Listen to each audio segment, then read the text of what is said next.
Ciao a tutti e benvenuti in questo nuovo video di motorbikedays.it. Oggi parliamo di un altro accessorio che ho sempre con me quando sono in moto: il kit per riparare le forature. Io ho scelto il prodotto della OJ, ma anche Civi ne fa uno molto simile.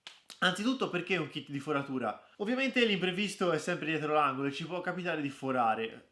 In questo caso, se foriamo e abbiamo delle gomme tubeless, quindi non moto che montano camere d'aria, con questo kit possiamo, se la foratura diciamo è di dimensioni contenute, se non c'è uno squarcio che ha dilaniato la gomma, intervenire personalmente per poter riparare il danno e ripartire. E tutto questo in tempi anche abbastanza brevi. Nell'articolo qua sotto in descrizione, di cui parliamo del kit, abbiamo anche linkato dei video in cui vi fanno vedere come eseguire la procedura corretta di riparazione. Ma vediamo come è fatto e che cosa c'è dentro a questo kit. Le dimensioni sono molto compatte, lo vedete, e quindi è facilmente riponibile sotto sella, nelle moto che hanno il sottosella, o comunque all'interno delle borse.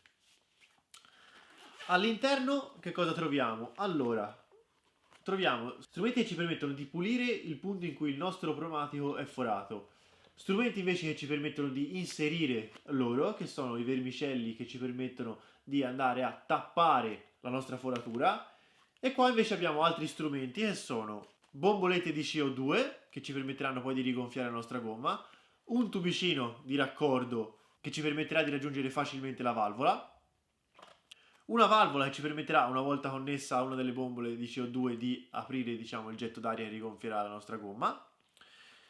E ultima cosa, abbiamo una sorta di taglierino che ci permetterà di tagliare la parte del prodotto che fuoriesce poi dal nostro copertone e poter poi ripartire. Personalmente consiglio sempre di avere un kit di questo tipo con sé, sia in uscite brevi ma anche e soprattutto se facciamo un viaggio più lungo, poiché la foratura è un qualcosa che può capitare e senza di questo siamo fregati. Mentre se disponiamo di un kit possiamo provare a intervenire da soli e se riusciamo a riparare la nostra gomma possiamo tranquillamente proseguire fino al gommale più vicino. Due cose che non vengono fornite col kit ma che porto sempre con me in quanto le ritengo molto utili sono un paio di pinze che ci possono permettere di estrapolare il corpo estraneo che ha provocato la foratura e un tubetto di mastice che ci permette di rendere ancora più efficace la riparazione. Seguiteci su tutti i nostri social, iscrivetevi al canale se non l'avete ancora fatto e lasciate un like se vi è piaciuto questo video.